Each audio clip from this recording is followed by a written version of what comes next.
odds have come out about where Michael Thomas could potentially sign. He is, after all, one of the bigger named free agents still available on the open market. The Cowboys are the actual betting favorite to land the former All-Pro Offensive Player of the Year wide receiver. We'll break this down, the pros and cons of it on today's show. Before we get into that, the most comments on today's video, I should say, in the comments section, will get a shout out on a future show. Historically speaking, you're going to need to get in the hundreds, the low hundreds at least, to get in that conversation. So you can spam DC for L in the comments. You can just type 1, 2, 3, 4 up to 100, whatever. Flood the comment section. The most comments gets a shout out later this week. So here are the odds from one of the many, many sports betting sites out there these days. The Cowboys are the betting favorite at plus 300. The Bills are second at plus 500. The Ravens plus 600. Denver plus 800, acknowledging that Sean Payton is, of course, there. The Chiefs and Jags are both tied for fifth at plus 1,000. I'm not overly surprised that Michael Thomas is the betting favorite here. I remember, these are not, typically the most accurate things, especially once you get into July, injury happens, things change kind of drastically if that ends up going down. ESPN had listed, one of the ESPN writers had listed the Cowboys as the best fit for Michael Thomas. I think that is heavily at play here. Thomas was 2019 Offensive Player of the Year. It's not an insult to call him Slant Boy when they just ran slants and they literally could not stop him. Like, that's not actually an insult because they still couldn't stop him. Now, the issue is he's battled a lot of injuries after becoming the highest paid wide receiver in NFL history. There was the report he skipped out on a surgery, and maybe there was some issues there between team and player. And for a guy that was once among, if not the outright best wide receiver in football, there has been very little free agency buzz around him. Like, have you heard, teams interested in Michael Thomas? We've heard speculation, ideas for him, but not a lot of team is actually interested there. He's coming off yet another injury that cut short his 2023 campaign. In fact, over the past 4 years, not 4 seasons, 4 years, he's played in just 20 games. What's the old line? The best ability is availability. Not been a strong suit there for Michael Thomas. So more on this to come, and of course my own thoughts on it. But if you ran the Cowboys, you're the Jones boys, and they gave you ownership somehow, would you sign Michael Thomas? Why for yes and for no? Sound off at the pinned comment, especially if the ad comes here on YouTube. I'll preface this by saying, look, Michael Thomas signs, I'll support him, I'll cheer for him. It's not like he's like a really bad guy with domestic violence stuff off the field. That's not going on there. So I will support him. Although there is some off-field stuff you have to vet, by the way, which we'll get to later on. I don't think the Cowboys need him, and I'm not, hammering down the door saying you got to sign him the same way the Cowboys have to pay CeeDee Lamb sooner than later. We'll start positive, though. Some of the pros of potentially adding Michael Thomas to your roster. First up, as mentioned, look, he was once elite. He was a 2-time All-Pro, 2018, 2019. That 2019 campaign, he was the Offensive Player of the Year. He was awesome. He was special that season. He was also a Pro Bowler in 2017 as well. So there has been impact. There has been talent for Michael Thomas. And I don't want to get into the downsides that we'll get to later. It's a long time ago. One more pro, and I do think this is probably something I should have mentioned on previous shows about this. He is reliable when the ball comes his way. He doesn't drop a lot of passes. Per Pro Football Reference, he's been consistently under the 5% drop rate.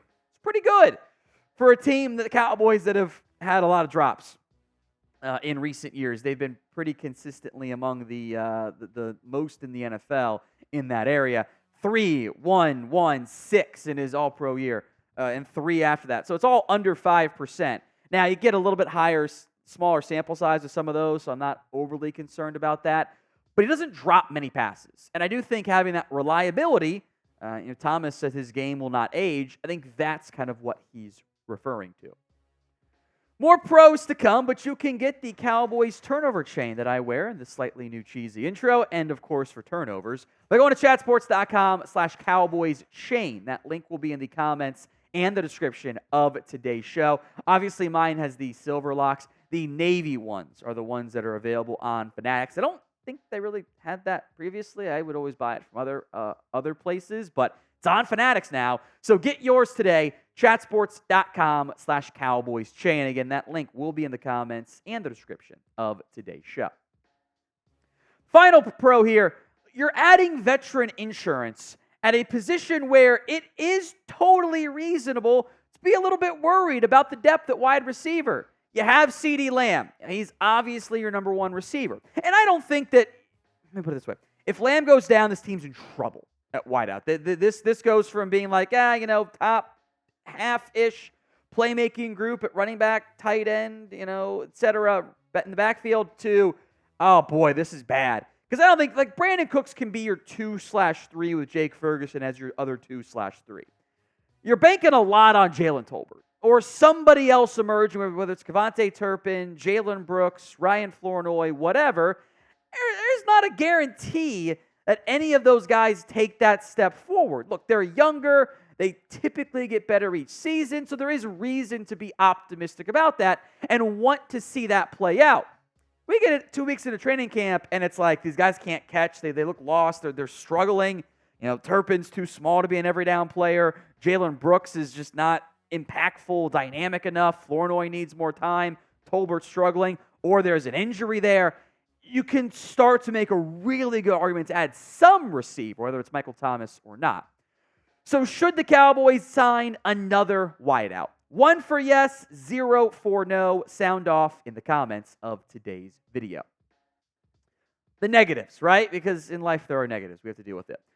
Look, we've kind of mentioned this already. The regression has happened. He's not that all-pro player anymore.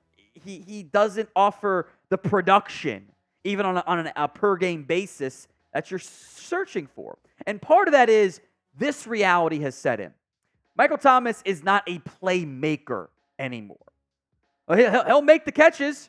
He'll get you the yards thrown your way, but he is not a playmaker anymore. Some great advanced numbers here. He had tied for the worst separation, like yardage, among NFL wide receivers per next-gen stats last year. Tied for worst. He's not getting open.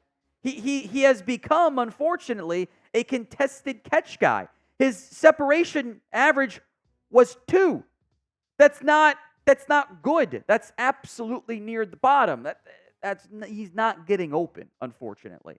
He is also near the bottom in yards, in average yards after catch, to not boost it too much for like more volume guys there. So it's contested catch stuff.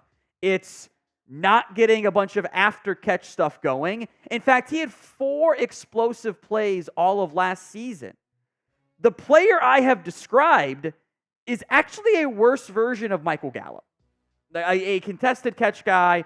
Gallup got open at a higher rate, by the way, who doesn't offer you a ton of after-the-catch stuff, who isn't doing a lot of explosive plays. That I don't need that guy. I think Jalen Brooks can fill that role, frankly. I would rather get someone who offers me more explosive plays or something different than just, he's a bigger body.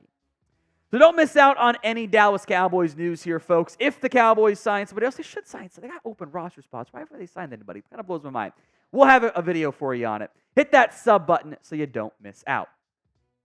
The final downside here, and I think this might be an underlying reason why he's unsigned, there is diva risk here. To a certain extent, you almost want your top-tier receivers to be divas. You want a little bit of diva. It's that viral tweet, right?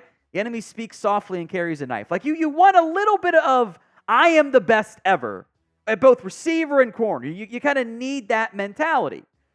But when the regression begins to set in, that becomes a negative. He had a November 2023 arrest. I think he got a diversion program where I think allegedly threw a brick at a car. Not a good sign there. He threw Derek Carr under the bus, saying he was the reason why I got hurt and the quarterback was bad and all that stuff, and wanted Winston, though he advocated for Derek Carr the first time. He complained about his role. He criticized the coaching staff, kind of like bodied them on social media, which, hey, maybe he's right about several of those things. Do you say that publicly?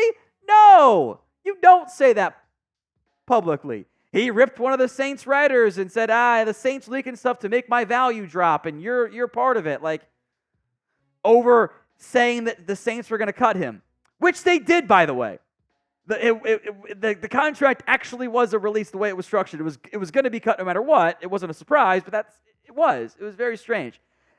In the end, there comes a point for some of these, diva, whatever you want to call them, players, where the BS outweighs the impact. You saw it with Antonio Brown.